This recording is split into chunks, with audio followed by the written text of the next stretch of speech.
So eto na nga po, boxing update tayo, pero bago po tayo magsimula, hihiling lamang po ako ng isang like bilang suporta po sa ating YouTube channel.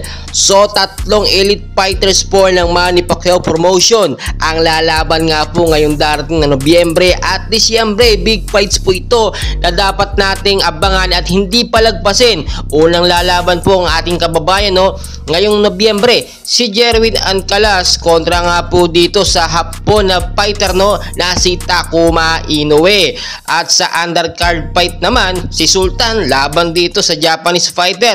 At ang pinaka inaabangan po natin ngayong darating po na Disyembre, ito naman po laban ni Marlon Tapales at ang number 1 na halimaw ng Japan na si Naoya Inoue. So mga big fights po ito na dapat nating abangan at hindi po natin pwedeng palagpasin ito. Magbigay tayo ng suporta sa ating mga kababayan na magbibigay ng karangalan sa bansang Pilipinas. So dumako tayo sa kalagayan nga po ngayon ni Yukinori Ogoni sa naging laban nila o yung condition ngayon ni Ogoni. So kung matatandaan po ninyo, sa naging laban nila ay talagang napuruhan ng matindi itong si Yukinori Ogoni. Marami po tayo nakuhang balita ngayon na yung nangyaring laban nga po ay luto talaga at pinaburan ang kampo ni Ogoni. Ito po kasi palang referee na talaga nag-rep sa kanila doon sa laban ay kamag-anak po nitong si Yukinori Ogoni, which is hindi po siya dapat ang magiging referee.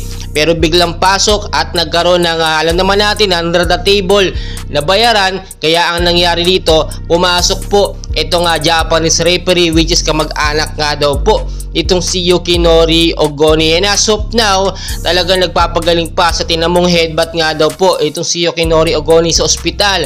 Hindi rin maayos ang kanyang kalagayan dahil tila hindi lamang yung headbutt ang naging problema niya. Yung pangatawan niya sa mga purong tama sa kanya ni Cuadro Alas ay tila napasama siya. Kung mapapansin nyo kasi halos sinasalo talaga o halos salong-salo ni Ogoni ang mga suntok nga po ni Cuadro Alas na alam naman natin mala shotgun din yan, parang Manny Pacquiao din ang datingan. Samantalang ito namang si Casimero Cuadro Alas parang wala lang nangyari. So far so good, ang lakas pa rin ng pangatawan, naghahamon pa nga siya at talagang nakita naman natin gustong-gusto niya makakalaban si Naoya Inoue. Pero ipaubaya na lang po natin kay Marlon Tapales. Siyempre alam naman natin kinakailangan natin ng matinding kalibre na boksingero na pangtapat dito kay Naoya Inoue, which is si Marlon Tapales nga po. At kung sakasakali man ano man ang mangyari, kung matalo man ang ating pambatong na si Tapales ay pwede nang humamon or magkasa ng panibagong big match itong si Casimero kontra kay Naoya Inoue. Pero napakadami pang dapat asikasuhin dyan at marami pang dapat patunayan itong si Casimero. Maraming din nagsasabi wala na dapat sayangin na pagkakataon pa itong si Casimero dahil nagkakaedad na siya, 30s na at malapit na siya mag 40s. Kapag pumasok na yung edad niya sa 40s ay baka mahirapan na o tanggihan na siya ng mga sikat na boksingero. Well guys, napakarami pa nating kaganapan na dapat bantayan. And please, ako yung nakikiusap sa inyo, huwag niyo pong kalimutan mag-like and subscribe naman para suporta na rin po sa ating YouTube channel. Maraming salamat po sa